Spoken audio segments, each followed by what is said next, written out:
continuará sendo Deus. Queridos, eu quero dar continuidade.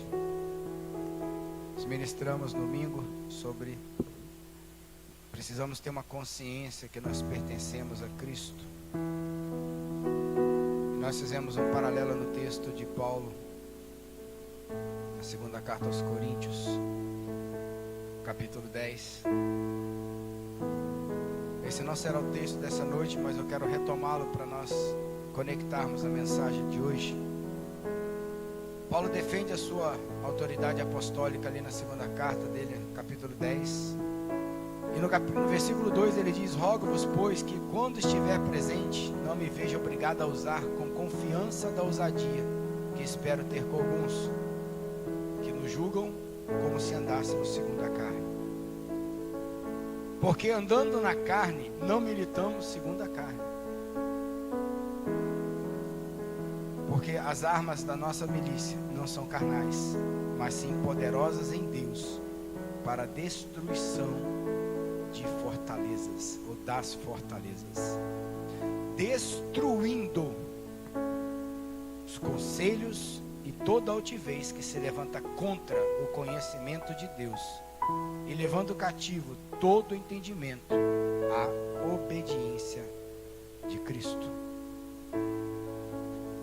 E nesse contexto Paulo fala, eu ministrei sobre as fortalezas da mente. Metaforicamente, Paulo está falando da descrição de uma batalha espiritual do cristão que se dá todos os dias. E ele fala claramente: nós não militamos na carne. A nossa luta não é contra a carne nem contra o sangue, mas contra principados e potestades que operam nas regiões celestiais em Cristo Jesus. Mas é impressionante que a nossa mente, e às vezes até mesmo dentro, nós já temos na nossa mente várias fortalezas, e fortaleza serve para guardar aquilo que é poderoso, aquilo que é de valor, aquilo que foi, de um certo modo, valorizado, muito valorizado por nós. Mas também é interessante que dentro desse contexto a gente pode descobrir uma coisa, que à medida que a gente vai militando no mundo espiritual, nas batalhas espirituais, e nós entramos na carne, nós vamos descobrindo que nós precisamos voltar a ser espirituais e não carnais. Mas é interessante que às vezes nós estamos, se a gente comparar a guerra espiritual, a gente parece que está na mesma frequência. Então se o diabo está atuando na nossa carne, a gente às vezes vai começar a atuar na mesma frequência. E aí, ao invés de nós reagirmos com o Espírito, com a palavra, com a verdade, com a espada do Espírito, como diz lá em Efésios, tomar toda a armadura de Deus, a gente começa a agir na carne. E aí parece que é sobre a altivez, sobre os raciocínios, os esquemas mundanos. E Jesus falou que nós não estamos nesse mundo, nós não pertencemos a esse mundo, a esse esquema do mundo. Porque o mundo em si, toda essa beleza, tudo isso que tem, foi feito por Deus e abençoado. O que Deus está falando é que a gente não pode andar nos esquemas do mundo. E o esquema do mundo é esse, é na carne. É militar na carne. E às vezes a gente se levanta um dia, está tudo bem, a gente até esquece que a gente está em guerra. Mas quando está tudo mal, aí a gente já sabe. Mas após, então eu não vou viver em guerra? Sim. Da qual você já é mais que vencedor.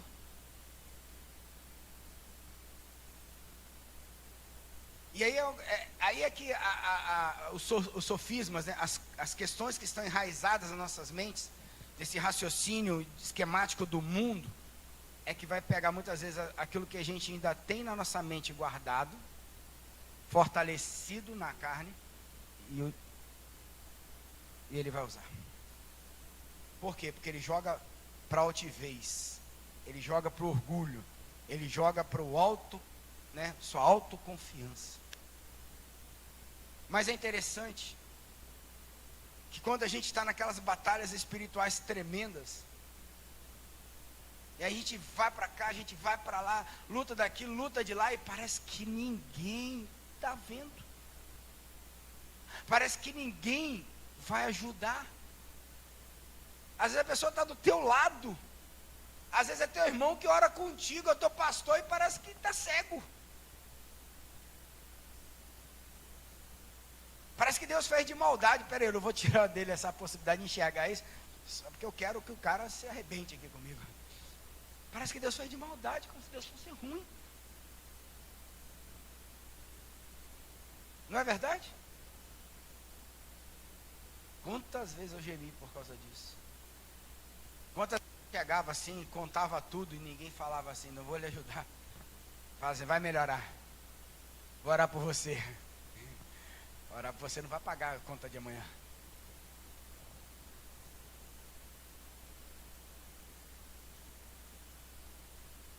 Mas na verdade tudo isso está expondo as fortalezas que nós temos na nossa mente. Porque às vezes nós estamos usando até mesmo da religião e da palavra de Deus como uma fortaleza. Se a nossa luta não é carnal, é no mundo espiritual, a minha, a sua visão, ela deveria ser como? Sobre as nossas lutas espirituais. Mas se nós estamos enxergando as nossas lutas espirituais como carnais, nós estamos ativando o quê? As fortalezas da nossa mente. E não sei você não, eu tenho uma facilidade enorme de entrar nisso. Se é para resolver logo, meu irmão, é comigo mesmo. Se é para fazer logo, se é para dar bronca logo, se é para passar por cima logo, é comigo mesmo. Mas estou apanhando feito cachorro sem dono. Melhor, como dono. E aí eu fiquei me perguntando. Perguntei para Deus, Senhor, como é que é isso? Porque lembra que a minha angústia domingo eu falava? A gente fala com as pessoas, ou então a gente mesmo, a gente sabe que está errado, a gente quer sair daquilo, a gente quer mudar o comportamento, a gente estuda, a gente habilita, a gente faz psicologia, faz coaching, faz treinamento, e daqui a pouco você está do mesmo jeito. Aí você pega a pessoa, você discipula, você conversa, você, né? Aí agora você acha, quando você acha que ele vai decolar, ele volta, aí você vai chamar a atenção dele, faz igual os coríntios estavam aqui. Paulo é presunçoso. Aqui perto da gente é uma mãe, mas quando está longe desce a ripa. Manda umas cartas venenosas. Eu comecei a perguntar para Deus, eu fico angustiado com essas coisas. Mas também agora comecei a perguntar para Deus, e tem alguém? Como é que se dá isso? A primeira questão. Segundo, quem na Bíblia eu posso entender isso? Aí eu vou compartilhar com vocês hoje o entendimento que eu tive. É possível que você seja abençoado também com o mesmo entendimento. Se não for, o Senhor lhe dará outro entendimento. Mas a primeira coisa que a gente tem que entender é o seguinte: a fortaleza, ela está na mente de quem? De Deus, do outro ou na minha?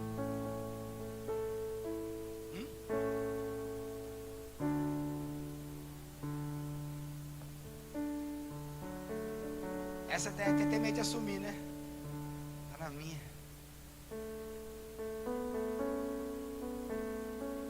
Então, eu já começo a entender o seguinte: peraí, essa questão de lutar na mente não é uma coisa de coletivo, não é uma coisa do ministério, não. É uma coisa individual. Então deixa eu te dizer uma coisa muito triste, muito complexa, mas muito verdadeira. Mas também pode se tornar muito poderosa. As maiores batalhas que nós vamos passar, elas são na nossa mente, são individuais. Você vai muitas vezes passar sozinho, sem ninguém entender. E você vai falar delas. Você vai falar delas e ainda vão te achar que você é arrogante, que você não está entendendo o que Deus está fazendo.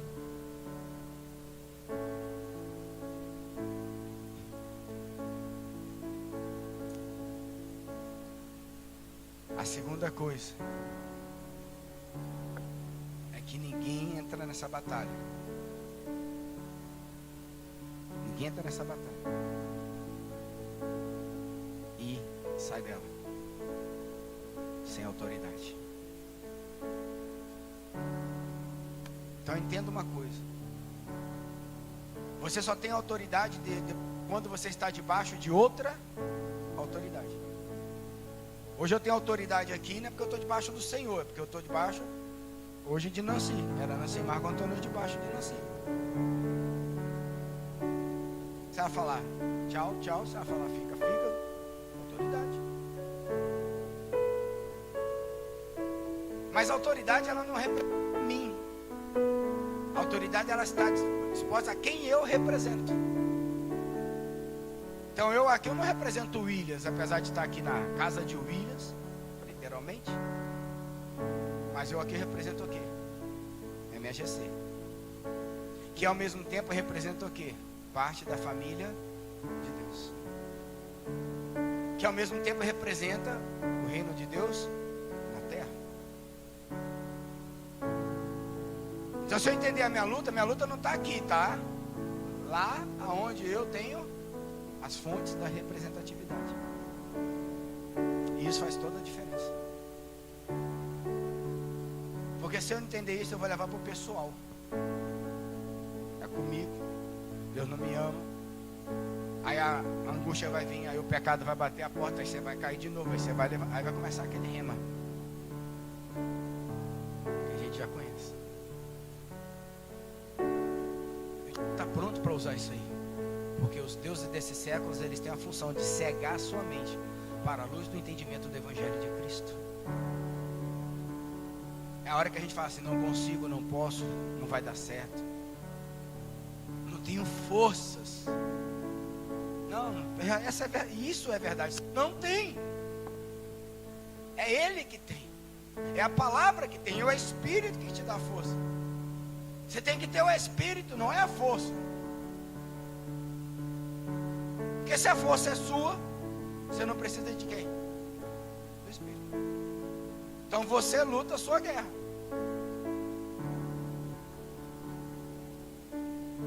Alô? Estão entendendo? Então, abra sua Bíblia em 1 Samuel 17. Texto totalmente conhecido, mais do que conhecido.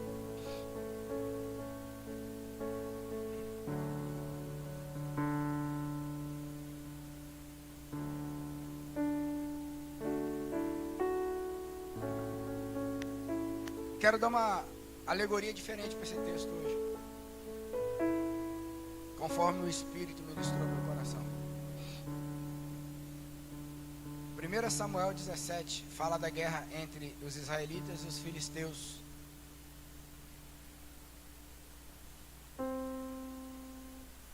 E aí surgem duas figurinhas: Davi e Golias. E o texto começa assim: os filisteus ajuntaram as suas forças para a guerra e congregaram-se em Socó, que está em Judá, e acamparam-se entre Socó e Seca, em Esfindamim. Porém Saul e os homens de Israel se ajuntaram e acamparam no vale do Carvalho e ordenaram a batalha contra os filisteus. E os filisteus estavam no monte de um lado e os israelitas estavam no monte do outro lado, e o vale estava entre eles. Por enquanto fica por aqui. Queridos, aqui está falando de uma guerra que aconteceu, amém? Uma guerra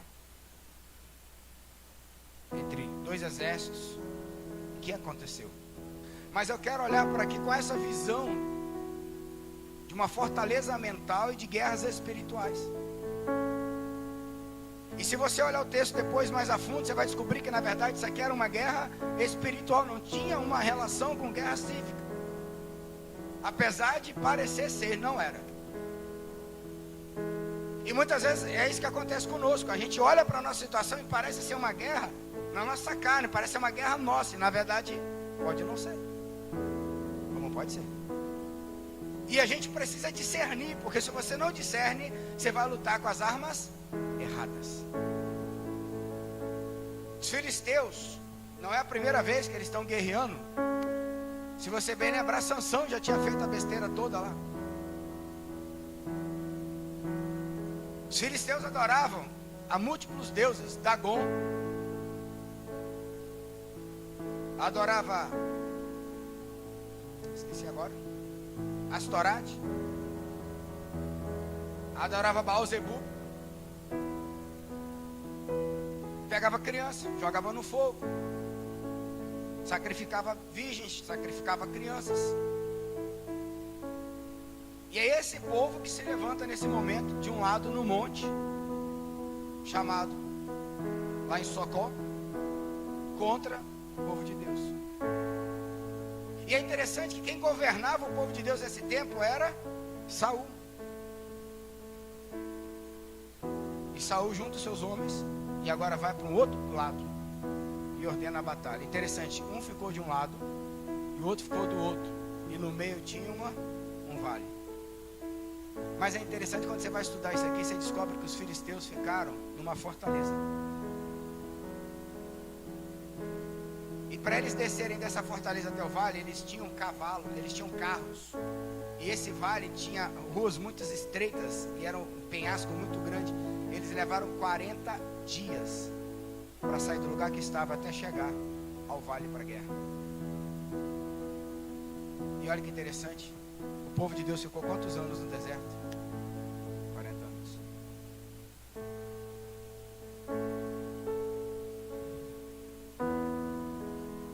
Aqui tem outra questão muito interessante. Saul está governando. E se você lembrar da história de Saul, Saul estava buscando o jegue do pai dele que estava solto. E o povo estava clamando ao profeta Samuel: dai-nos um rei. E Deus queria dar um rei para Israel. Mas o povo não quis esperar. Aí Saul era alto, forte, cara de rei e de guerreiro. Aí Deus falou: tá bom. Sobe Samuel, fala com Saul: ó, você vai deixar lá a jega do teu pai, a jumenta do teu pai, literalmente. E você vai subir, vai esperar lá em tal local, que eu esqueci o nome da cidade agora, vai encontrar uma comissão de profetas e você vai profetizar com eles e vai me aguardar que eu estarei lá daqui a 7 dias para sacrificar. O 7 é o número profético. 6 dias Saul esperou. No 7º dia Saul esperou, mas não esperou Samuel chegar.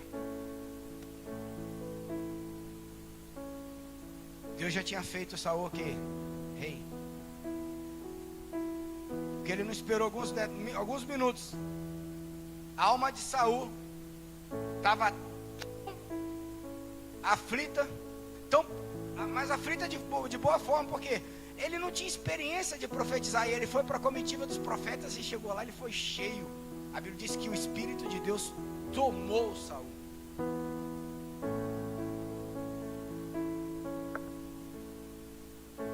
Mas ele não soube esperar.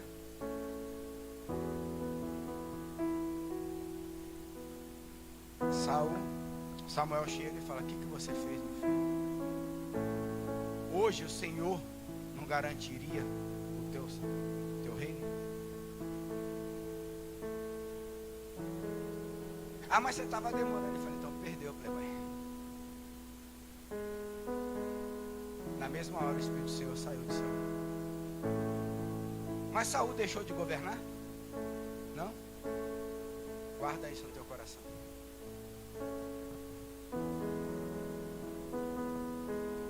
Guarda isso no teu coração. Você já vai entender. Repare, você tem uma fortaleza de um lado, mas você tem outra fortaleza do outro. E no meio você tem um vale. São nos vales onde as nossas guerras são travadas. No vale você não encontra muita gente. O vale é um lugar inóspito.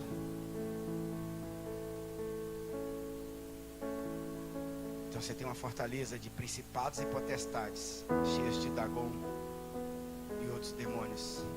Você tem de um outro lado um governo, mas que acabou de desobedecer.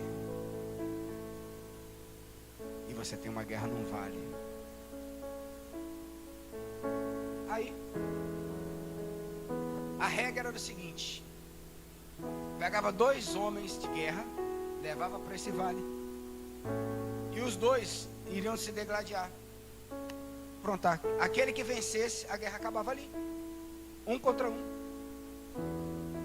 Gente, para aqui comigo. Tem lógica você pegar não sei quantos mil homens, se deslocar, ficar 40 dias num lugar, ter uma dificuldade enorme para descer, para um lutar contra um? Tem. Porque na luta do mano a mano, aquele que vencesse, o seu Deus, era mais poderoso. Por isso que Jesus foi sozinho para a cruz. Ó Pai, porque me desamparado. Não, ele não foi desamparado. Pelo contrário. Você vê que ele só fala, está consumado, depois que ele fica sozinho. E aí chega um camaradinha que tinha só 2,90 metros. Tinha uma estrutura toda montada, uma mentalidade toda montada de bronze. Era comum ser de couro, mas Golias nas nossas vidas é como um bronze. Começa a desafiar o exército inteiro de Israel. Se você depois para e lê o texto, mas a única reação do exército e de Saul foi o medo, porque olhou para o tamanho do gigante. E por que olharam para o gigante? Porque não tinha entendido. Porque lá no alto onde ele estava profetizando e não esperou para o sacrifício, ele perdeu a presença de quem? De Deus.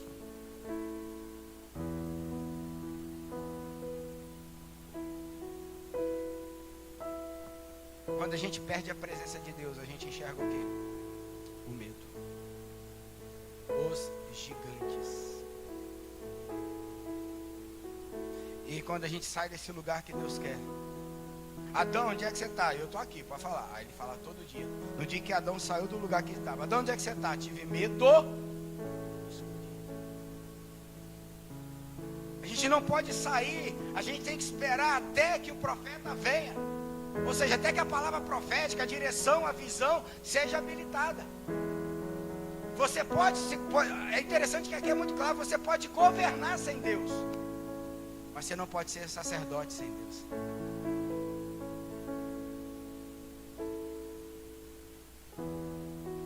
Aí sabe o que acontece? Você tem um sacerdote gritando lá. E você tem um povo aqui sem uma unção sacerdotal. Saul queria que fossem lá e guerreassem. Saul precisava de alguém, porque quando você é governo, mas diz que representa o reino, mas o reino de Deus ele é sacerdotal, a gente sempre quer alguém para fazer por nós. E esse é o problema.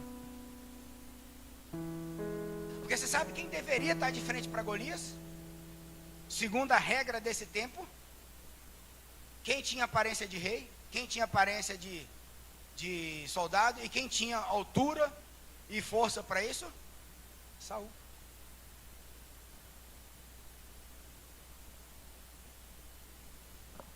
O inferno sempre vai ocupar o lugar que você deixar, o que eu deixar na nossa mente. Por isso nós temos que blindar a nossa mente com o capacete da salvação. Aí chega um carinha, ruivo, bonitinho, sem feridas, não tinha cara de soldado, não tinha jeito de soldado, não tinha marca de soldado, não tinha nada. E está lá. Parou, clamou as companhias de Israel e disse-lhe: para que saireis a ordenar a batalha? Não sou eu filisteu, vós servo de Saul, escolhei dentre vós um homem que desça até mim. Ninguém foi pelejar com ele.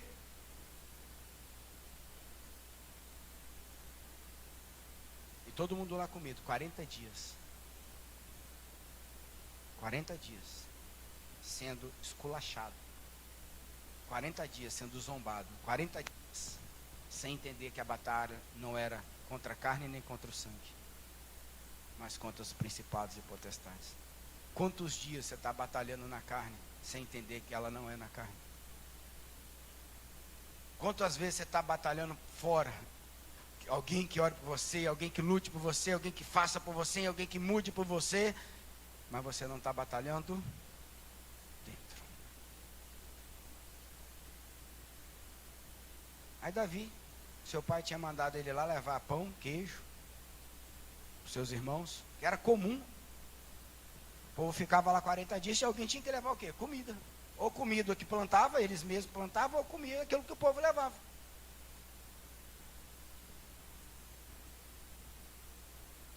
Chega lá, o cara fica brabo. Aí Davi resolveu, foi lá na trincheira, lá na frente assim, ó, para ver o que estava lá no vale. Estando ele ainda falando com eles, eis que vinha subindo o exército dos filisteus, o homem guerreiro, cujo nome era Golias, filisteu de Gate, versículo 23, falou conforme aquelas palavras, e Davi as ouviu.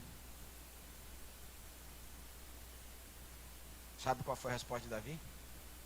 Quem é, pois, versículo 26, segunda parte, este incircunciso filisteu para afrontar os exércitos do Deus vivo? Peraí, tem um negócio aqui estranho, não tem?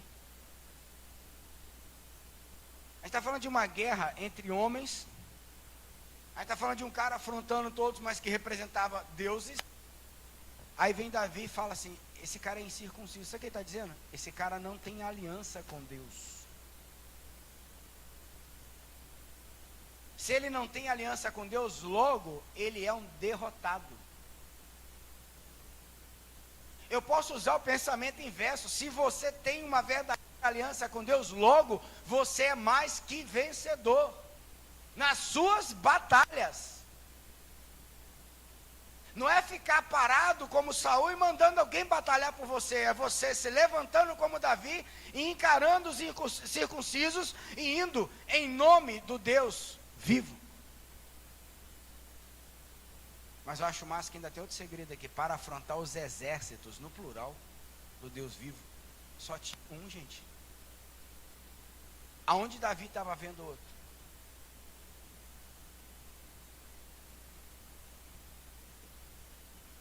Aonde Davi estava vendo outros? Na mente. Davi era um cara que tinha uma mentalidade sem fortalezas no mundo espiritual. Esse coração segundo Deus, um coração que é preparado por Deus, um coração que é devoto a Deus, um coração que confia em Deus de todo entendimento, de toda a tua força, de todo o teu ser, de todo o ar que respira, de toda a tua força, ele vai habilitando uma visão. O reino de Deus, ele não responde à sua ação, ele responde ao seu relacionamento. A ação de Saul quebrou o relacionamento. Mas o que Davi mais tinha era o quê? Relacionamento. Davi não tinha um governo, mas tinha unção. Porque é a unção que despedaça o jugo.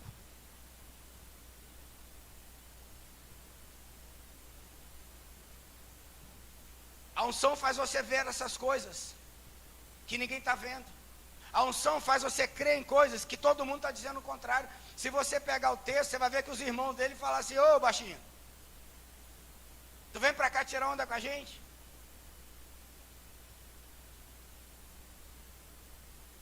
E ele ainda fez. Mas tem um negócio aqui muito interessante, que ele perguntou assim: o que vai acontecer para quem matar esse cara? Qual é o brinde? O cara era ousado. O cara era ousado. Eu vou pegar o brinde, vou pegar a filha de Saul, eu não vou pagar mais imposto, nem eu nem minha casa, ainda vou ganhar as terras. Que era o que Saul estava dando para quem fosse lutar a sua guerra. Queridos, nunca pague para alguém lutar as tuas guerras. O problema é que estão vendendo. O problema é que estão pedindo oferta para isso. O problema é que estão pedindo. Estão chamando para isso.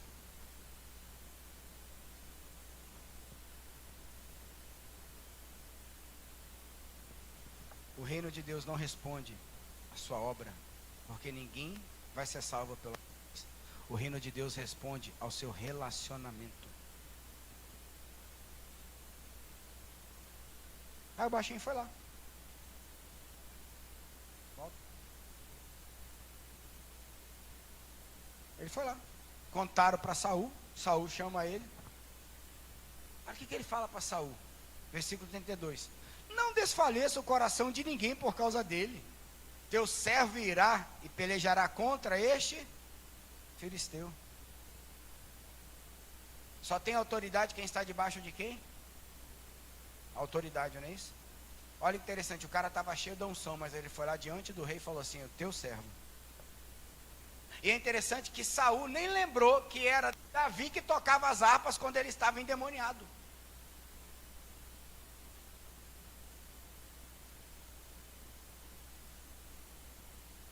E a gente precisa entender em que autoridade a gente anda.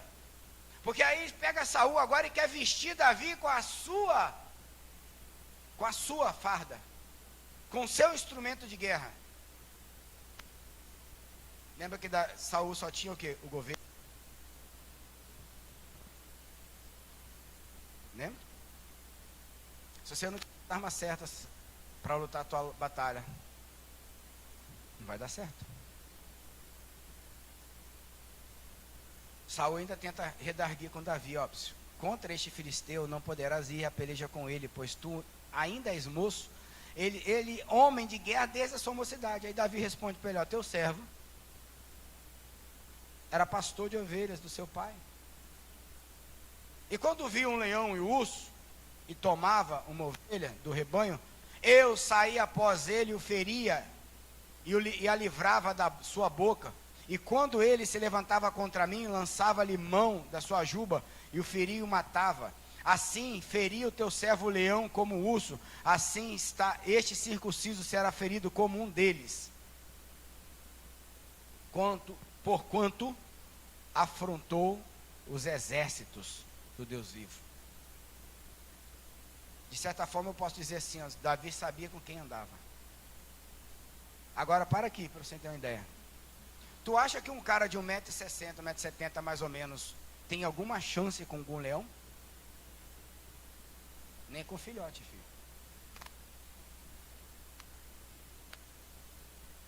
Qual a chance que um indivíduo de 1,70 m, franzino, tem contra um leão? Nenhuma. Aí o cara está falando que agarrava na juba. Era para rir dele. Ele está contando história, doidinho. Tu quer morrer, então vai lá. Qual a chance que Davi tinha contra uma pata de um urso? E naquele tempo havia urso ali nas redondezas da Palestina. Eram poucos, mas existia. Leão tinha um pouco mais. Então será que as lutas que Davi lutava, e a ovelha que ele está falando, Deus está escrevendo aqui, é um significado simbólico ou real? É os dois, são os dois. Mas o aprendizado é espiritual.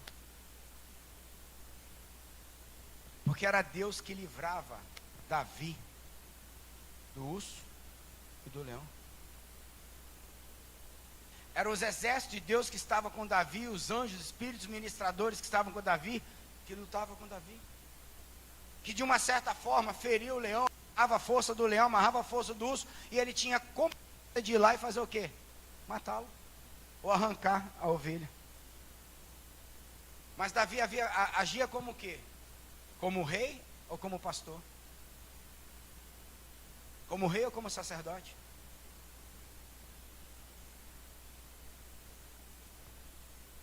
As armas espirituais, elas precisam ser sacerdotais. Antes de qualquer preparação para a guerra, nós precisamos de arrependimento. Antes de qualquer unção, nós precisamos de santidade. Uma coisa, queridos, é uma água limpa, outra coisa é uma água pura. Tem água limpa que não é pura.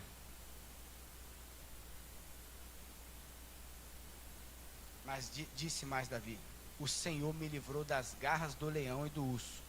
Ele me livrará da mão deste filisteu. Então disse Saul a Davi: vai e o Senhor seja contigo. Olha a habilitação agora da autoridade.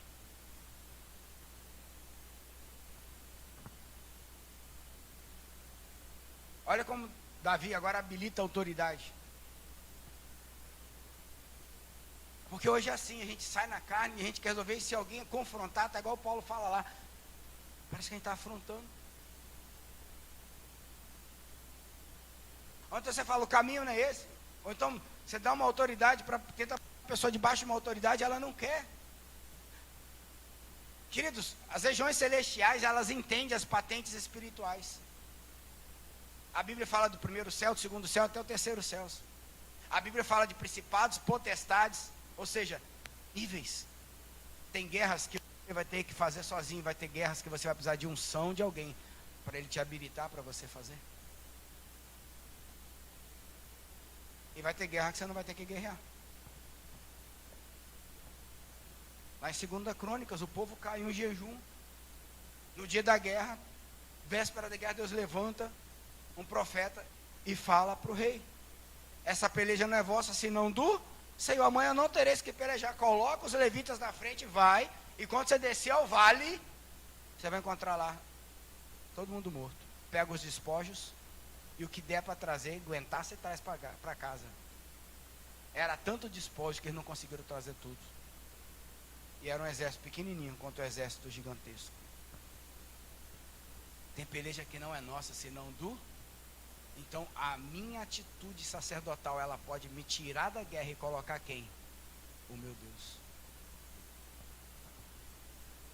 Então não tenha medo.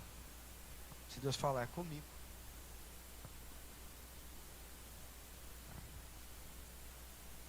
Aí Davi tentou vestir lá as armaduras de Saul, não deu certo. Cara, você pode estar debaixo de uma autoridade, mas se não tiver sacerdócio, esquece. Tem hoje gente na igreja, governando bem a igreja, trabalhando para o reino, mas sem sacerdócio. Está só na sua mente, está só na sua força, está só no seu intelecto, está funcionando bem, mas não está aprovado por Deus. Saul reinou. Então não vem falar para mim que não dá para fazer sem Deus, que dá para abrir igreja sem Deus. Dá para você guerrear suas lutas sem Deus, dá para viver sem Deus, sim. O problema é o final.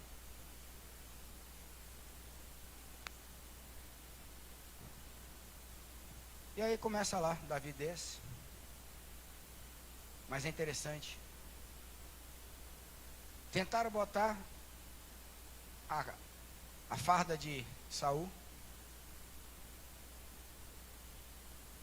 Não deu certo. O que Davi faz? Vai à beira do rio. E pega o quê? Pedras. Nossas armas estão exatamente aonde as águas do rio de Deus passam. Porque onde ela passa, tudo é transformado. Davi lutou com que ele tinha conhecimento, que ele tinha habilidade sacerdotal para fazer.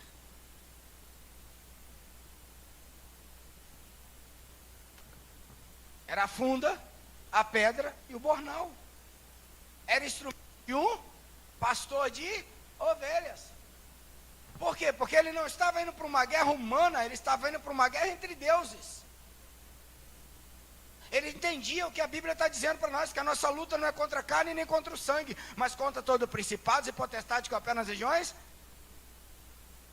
Mas a nossa mente fortalecida vai olhar para o gigante e vai temer. A nossa mente fortalecida vai querer vestir a capa do apóstolo, a capa do ungido, do vice-querubim, do pastor, do profeta, do eis que te digo. Não cabe, irmão. Você precisa desenvolver a sua habilidade com Deus. Você precisa desenvolver o seu sacerdócio. Jesus, Ele foi o sumo sacerdote eterno. Ele era maior que a ordem de Melquisedeque, a maior ordem sacerdotal que tinha. E o sacrifício dele foi único. E ali paralisou todos os mais, tanto para trás quanto para frente. Ninguém mais pode fazer outro sacrifício. A gente precisa habilitar a autoridade do reino de Deus nas nossas vidas. E essa autoridade não é para o governo, é para relacionamento. Porque quanto mais debaixo do governo de Deus você tiver, quanto mais você se relacionar, mais autoridade você tem para manifestar o governo de Deus. E essa luta é maior até do que a gente mesmo. Porque se Deus quer te habilitar no ministério, você fala, não, mas eu não posso. Eu não tenho tempo. Eu não sei pregar a palavra. Eu não sei ensinar ninguém. Eu não sei cuidar de alguém. Estão entendendo o que são os ursos e os leões? O que são os Golias de nossas vidas nesse tempo?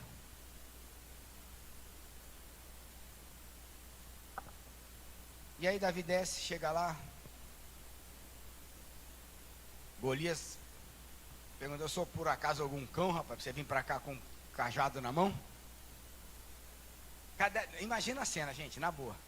Deve ser um negócio estúpido, no cara, a armadura do cara é de 60 quilos, a lança do cara tinha 7, o cara tinha 2,90 metros. Certamente não era franzino. Aí vem um pivete, um bornal, uma funda, pendurado no bornal, 5 pedrinhas dentro, e um cajado na mão. Deve ser uma ofensa absurda. O cara rodou a baiana, o brasileiro, todo mundo. Ele responde sempre a Davi, disse pois Filisteu a Davi, sou eu cão para te vires a mim com paus? E os filisteus pelos seus deuses amaldiçoou Davi. Opa, peraí. O cara vai para a guerra, chega lá, a primeira coisa que ele recebe foi confronto? Não, foi o quê? Maldição. Por isso que eu não posso ir para a guerra sem estar abençoado. Deuteronômio 28, se você atentamente ouvir e obedecer a minha voz, essas bênçãos chega lá no 15, mas também se não obedecer, não ouvir, não obedecer, essas maldições Ou seja, o que mais vale na guerra? As armas ou a condição que você está em Deus? Então, se você está guerreando hoje, é porque Deus quer mudar a tua condição ou Ele quer mudar você, das duas uma. E aí é o conflito, irmão. Deus pega forte. Deus sabe pegar nossa alma. Deus sabe, essa palavra de poder, ela entra na nossa mente, ela literalmente vai apertando a nossa mente. Aí das duas uma, você pula fora, ou você aguenta até o final. E vai. Cara, o cara não recebe uma lança. O cara não recebe uma espadada, o cara recebe uma maldição no nome dos deuses. Isso é guerra espiritual, irmão.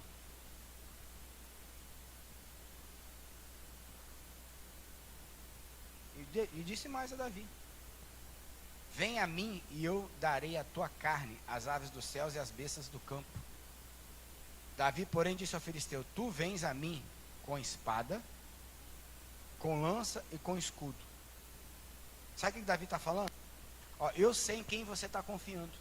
Apesar de você ter deuses, e ele sabia que esses deuses não eram deuses, porque não há nenhum Deus como o nosso Deus. E Davi sabia disso. Olha para os salmos de Davi. Ele está dizendo, vocês estão confiando em quê? Nas armas, nas habilidades e na força. Maldito do homem que confia na sua força. Maldito do homem que confia no homem. Esse homem não é o homem que confia no homem, é o homem que confia nele mesmo. E está falando de estruturas o quê? Mentais.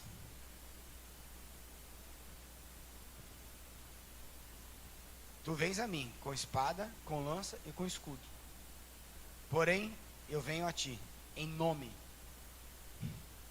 do Senhor dos Exércitos, o Deus dos Exércitos de Israel, a quem tens afrontado. Davi agora coloca a coisa no lugar certo. Tu não afrontou o exército, tu não afrontou Saul, Tu mexeu com quem você não podia. Porque a Bíblia diz, ai daqueles que tocaram nos meus pequeninos. Queridos, o Senhor é tardio em irar-se, mas Ele se ira. Aí disse Davi, hoje mesmo o Senhor te entregará na minha mão, e ferir-te-ei, e tirar-te-ei a cabeça, e os corpos do arraial dos filisteus darei hoje mesmo as aves dos céus e as feras da terra, e toda a terra saberá que há Deus em Israel. E saberá toda esta congregação que o Senhor salva, não com espada nem com lança, porque do Senhor é a guerra. Jeová Teshuvá, Adonai Teshuvá, o Deus da guerra. E Ele vos entregará na nossa mão. Cara, para aqui. Saberá que toda a congregação, se você quer lutar por causa de você, essa luta não é de Deus.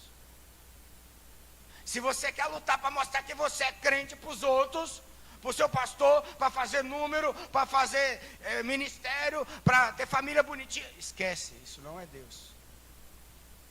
Muitas vezes a gente está brigando dentro de casa com os filhos, porque a gente quer por causa da gente, e não por causa de Deus. Porque se envergonhar Deus, envergonhar nós, então nós não queremos ficar envergonhados por causa de Deus.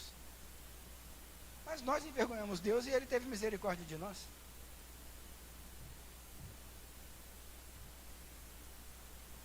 Davi declara duas coisas certas. Todo mundo, quando a tua cabeça estiver na mesma, porque demônio é assim, você arranca pela cabeça.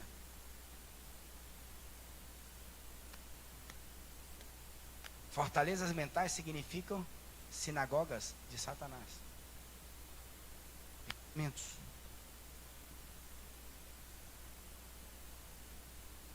Todo mundo vai saber que é um Deus da guerra. E todo mundo, toda a congregação, saberá que esse Deus salva.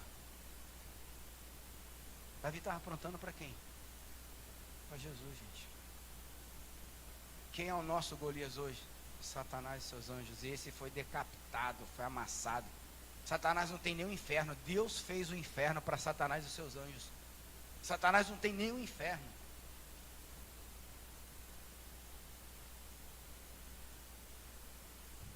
Mas a nossa guerra, ela tem que exaltar o nome do Senhor, para que toda a congregação também seja salva, seja exaltada. E aí nós sabemos, já conhecemos a história. Davi pega a funda e com uma pedrinha atinge aonde? O único local descoberto de Golias. Precisou de quantas pedras? Precisa de uma palavra, de um fundamento. Edificados, pois, sobre os fundamentos dos apóstolos e dos profetas, do qual Jesus é a pedra angular da esquina. Você só precisa de uma pedra. Porque quando você se torna essa pedra, as portas do inferno não prevalecerão contra você mais. Você precisa dessa identidade, dessa visão que Davi tinha, de entendimento de quem está lutando, por que está lutando e com quem está lutando. E para que está lutando? E para quem serve a tua vitória? Meu irmão, essa história, tua vitória vai chegar, são governos igual de Saul, que não enaltece nada o nome de Deus. Engrandece a pessoa, fala que Deus está ali, mas na hora que o sacerdote precisa chegar, na hora que a palavra vem, na hora que a santidade começa a botar, quando a pedra, o fundamento vem, quando os princípios vêm, cai. Cai.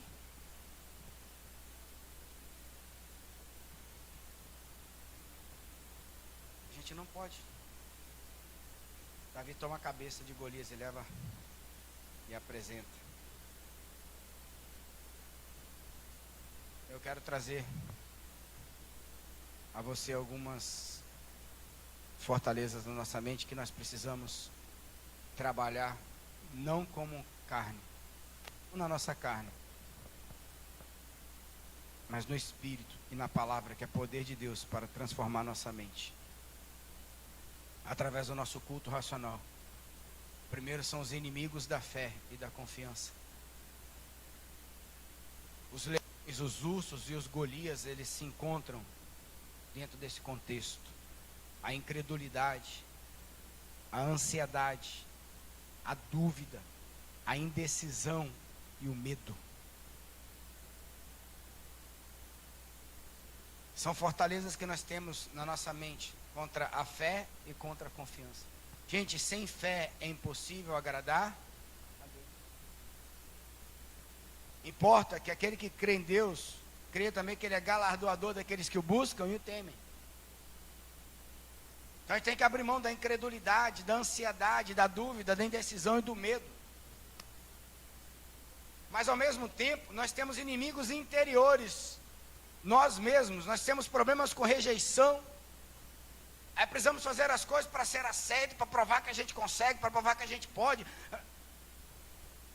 Cara, você não precisa provar mais nada para Deus. Ele já te amou. Essa talvez seja a sua luta mais tremenda da face da terra. Você não tem que fazer nada para Deus, apenas se relacionar com Ele.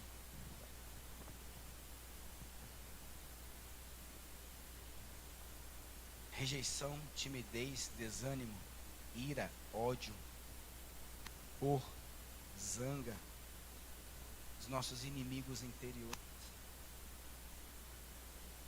que estão também ligados à inveja, à ganância, à avareza e à preguiça,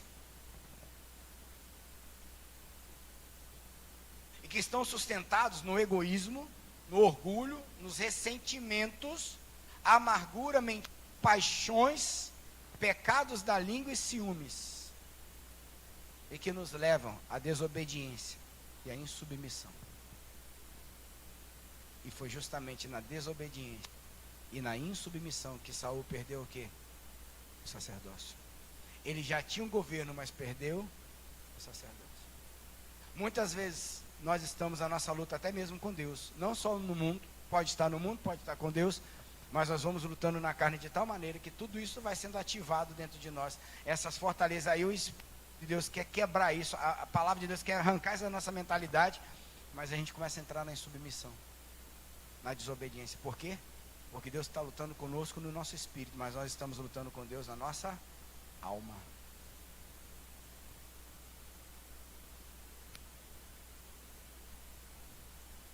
Está fazendo sentido, queridos? Estão entendendo?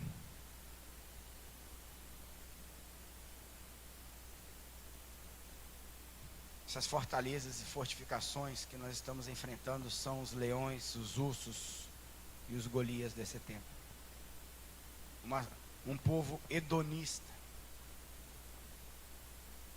Um povo hedonista. Cheios de sofismas teológicos, filosóficos, esquemas, raciocínios do mundo. Leva a um povo altivo. Leva a ter a gente tem orgulho até de ser de Deus.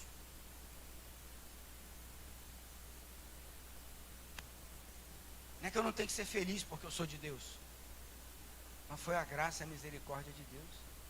Eu não posso passar por essa luta, minha casa não pode passar por isso, minha família não pode passar por isso, porque eu sou servo do Senhor.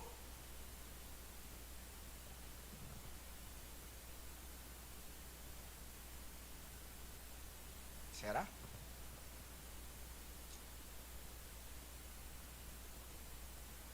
Você é servo do Senhor ou de si mesmo? Orgulho é o pináculo da alma. O orgulho é aquilo que nós temos de mais alto, e o que todo mundo mais vê, e o que a gente mais se importa em mostrar para os outros. O problema é que a gente não considera.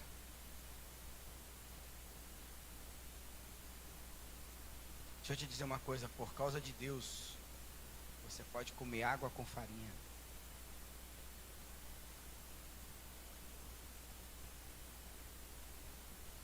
Por causa de Deus, você pode estar no tudo ou no nada. Por causa de Deus, a gente pode estar cheio ou vazio.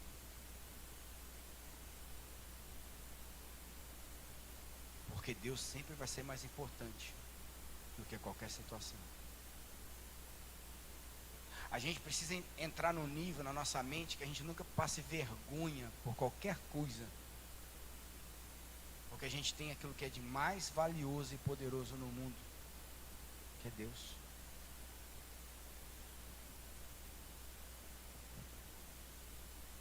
Eu descobri, eu estava orgulhoso.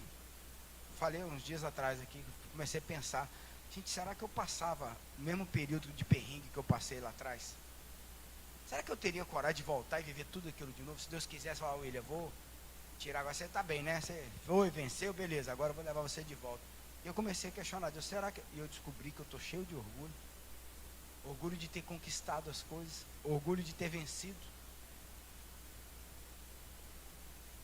É que a gente descobre que as coisas nos têm, que o problema não é ter as coisas, o problema é quando as coisas nos têm.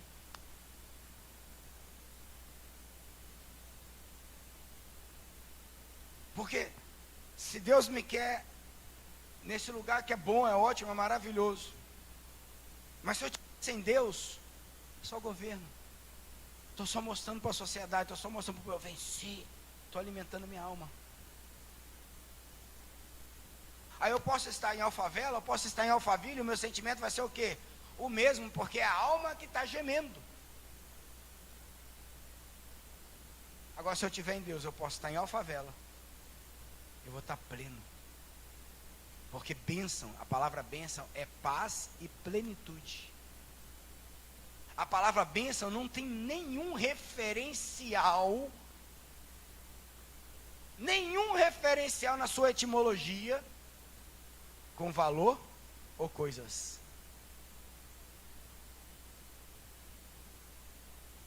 Como eu posso também estar em Alphaville, com BMW na garagem, a conta burrando de dinheiro, e pleno. Não por causa do BMW, do dinheiro do Alphaville, porque eu tenho Deus. E ter Deus é ter propósito com Ele. E aí tudo que eu tenho pertence ao propósito, não pertence a mim, logo aquilo não me rouba mais, porque eu estou guardado pelo propósito. E de certa forma, nós estamos nesse tempo caminhando e perdendo isso. E eu falo nós mesmo, tá? Eu, você.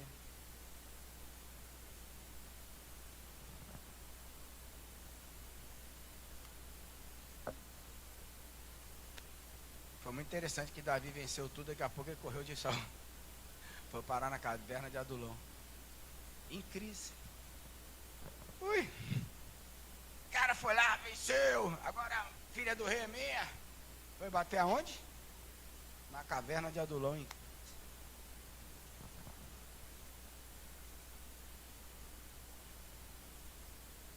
Chegou lá, Deus arrumou um monte de gente boa para ele. Construiu um exército e voltar para o propósito. Teve outro cara também que começou a questionar. Ele era o único profeta da terra, Elias. Foi bater na caverna. Deus esperou ele sair, porque Deus não fala com a gente enquanto a gente está na caverna. Mas Deus fala com a gente quando a gente está no vale.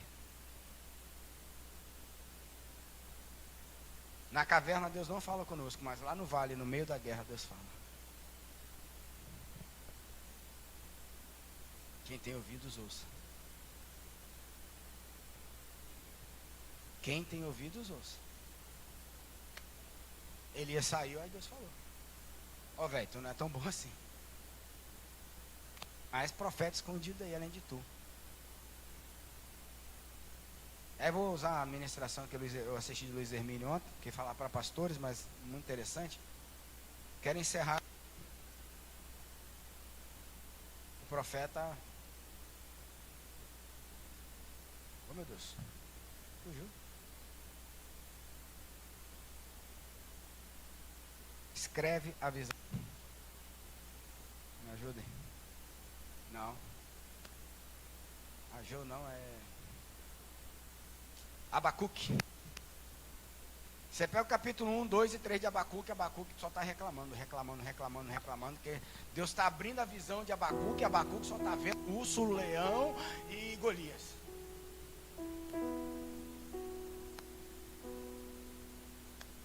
Às vezes nós estamos em Deus, nós estamos vivendo profeticamente, nós estamos tendo visão profética, mas não estamos entendendo.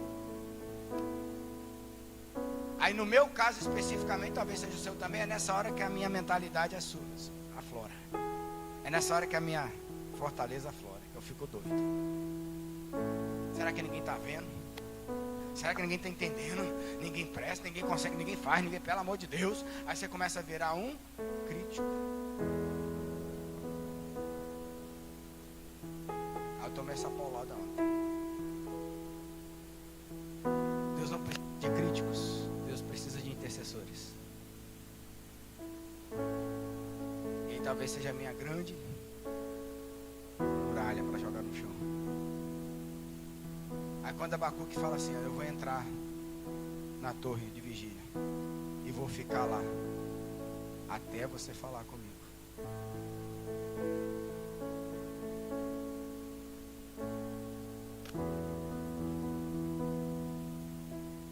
Aí Abacuque sobe.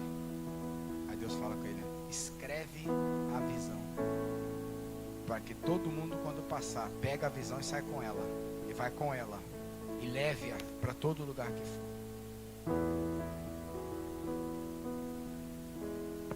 Aí Abacuque sai de crítico e intercessor. Aí a visão vem. Sabe por que a gente está sem visão? Porque nós estamos como críticos. Nós precisamos voltar para as torres de vigília, para as torres de adoração, para as torres de intercessão, até que a visão venha. Quando ela vier, nós vamos escrever de forma que todo mundo, quando passar aqui na rua, eles vão pegar a visão e vão levar consigo. A visão é algo que eu pego.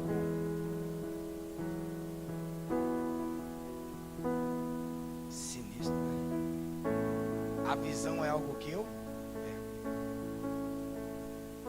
Se você está igual a mim hoje, que Deus está mandando fazer assim de forma bem reta e clara, só para de ser crítico, sobe e vai ter com Deus. Aí deixa Deus transformar você de crítico em intercessor. O exército todo estava com medo, só tinha crítico. E quando Davi se manifestou, começaram, aí ó, vem para cá tirar onda com a gente, tá achando que é alguém. E Davi com a visão alinhada, Davi com as armas certas, preparado por Deus para isso. Mas quando a gente é crítico, Deus pode mandar alguém preparar, sabe o que acontece? A gente continua o quê? Crítico. Mas Davi já estava com a visão. Davi já tinha pego a visão lá no urso, lá no leão, lá nas malhadas do seu pai. E ele vinha trazendo a visão. Mas ninguém entendeu.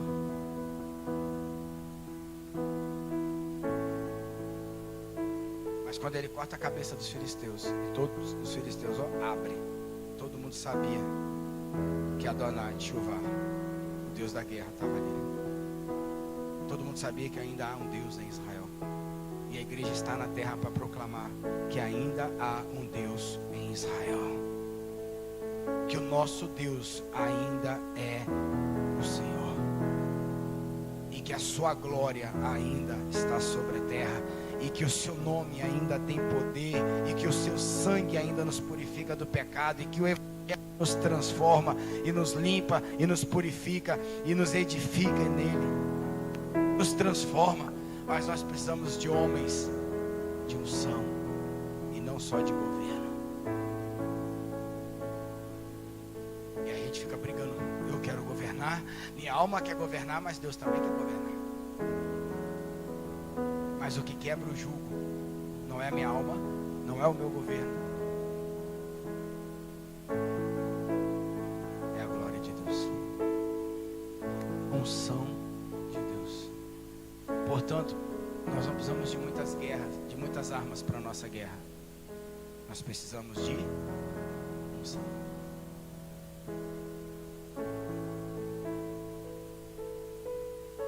E o que vai quebrar essa mentalidade, essas fortalezas, é a unção. Vamos ficar de pé.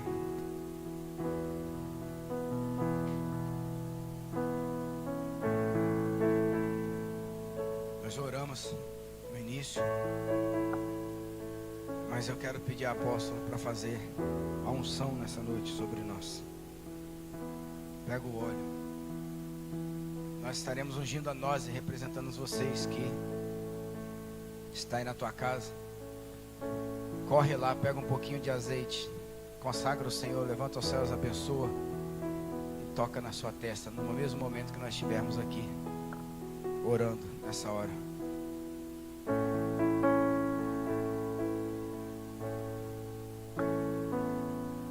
Pai, nós queremos nos arrepender nessa noite, Senhor. Quantas vezes nós precisávamos de armas e estávamos tentando vestir a farda de outros, a autoridade de outros, a espada de outros. Quantas vezes nós estamos terceirizando as nossas guerras aos pastores, aos irmãos, ao mundo, ao emprego, ao dinheiro e assim por diante. Quantas vezes, Senhor, nós estamos observando, temendo e tremendo aos Golias, aos leões e os ursos de nossas vidas, de nossa alma, mesmo sabendo que as nossas armas não são deste mundo, não são carnais, mas poderosas em Deus para destruir fortalezas, mesmo sabendo que as nossas lutas não são contra carne e sangue, mas contra principados e potestades nas regiões celestiais em Cristo Jesus. E nos tornamos críticos. E às vezes o Senhor ainda tem aberto a nossa visão para ver as situações, para ver as coisas, e continuamos críticos. Mas essa noite, Pai, há entendimento em nossas vidas. Há entendimento na nossa mente, há entendimento, Senhor, neste lugar, há entendimento da Tua palavra. E eu quero pedir perdão, Senhor, como igreja, como homem, como pai, como filho, como sacerdote, como governo, como empresário, como for. E quero declarar nessa noite, Senhor, que eu creio que apesar de ter conhecimento, apesar das habilidades, apesar dos dons, apesar da unção apostólica sobre nossas vidas, apesar do conhecimento da palavra, eu creio e declaro total dependência à unção do Espírito de Deus, a unção que vem do alto, que quebra todo jugo, que abre as visões, que estabiliza, Senhor, a visão, que faz a visão descer do céu, faz a visão ser escrita, que faz a visão ser pega e conduzida por quem passar. Que nessa hora o Senhor venha nos ungir com esta unção, a unção que quebra o jugo da mente, das fortalezas da mente, a unção que quebra, Senhor, o humanismo, o hedonismo, Senhor, a unção que quebra, Pai, as estruturas mentais da falta de confiança, da falta de fé, dos inimigos da alma, Senhor, a unção que quebra o jugo da nossa alma, do nosso espírito e dos nossos corpos. Que esse poder de Deus vem agora, quebrando o jugo sobre nós, e possamos entrar em profundo arrependimento e santidade, que nós possamos entrar no conhecimento da palavra, da verdade, e passar por esse arrependimento, essa metanoia, através de cada dia apresentando um culto racional ao Senhor, para entender a boa, perfeita e agradável vontade do Senhor nesse tempo. Unge os teus filhos nessa noite, Pai, os que estão aqui, os que estão nos assistindo, e eu declaro que essa unção venha quebrar nessa noite, de uma vez por todas, no nome poderoso de Jesus, na autoridade do sangue de Jesus, do nome de Jesus, do Cordeiro Santo de Deus. Venha se manifestar algo poderoso nesse tempo, e venha habilitar cada um de nós, sacerdotes do reino de Deus, pastores com as seus bornais, suas pedras, suas fundas, pastores com seus cajados,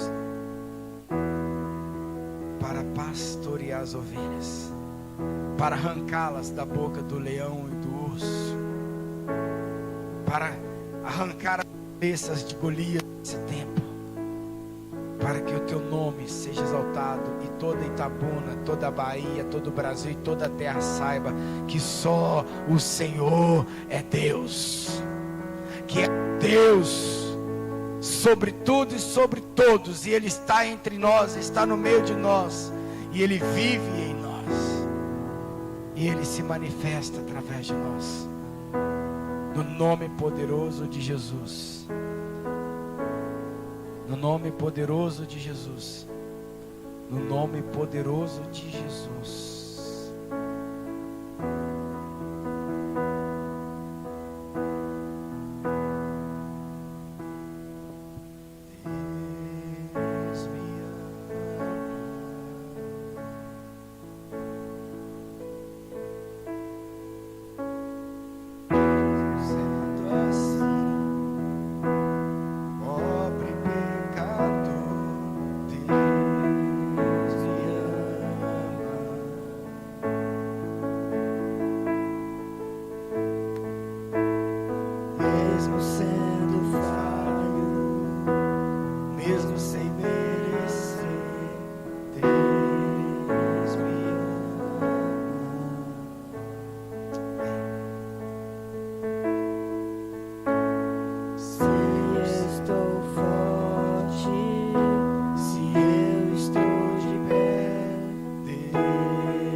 Da palavra de Deus seja com cada um de nós nessa noite, nessa semana, todos os dias de nossas vidas até a eternidade. Que o Senhor te abençoe de forma sobrenatural, que o Senhor te abençoe com unção que quebra o jugo e despedaça as fortalezas da mente, para que nós possamos viver verdadeiramente o evangelho de poder, de graça, de amor e de misericórdia. Tenha uma semana abençoada.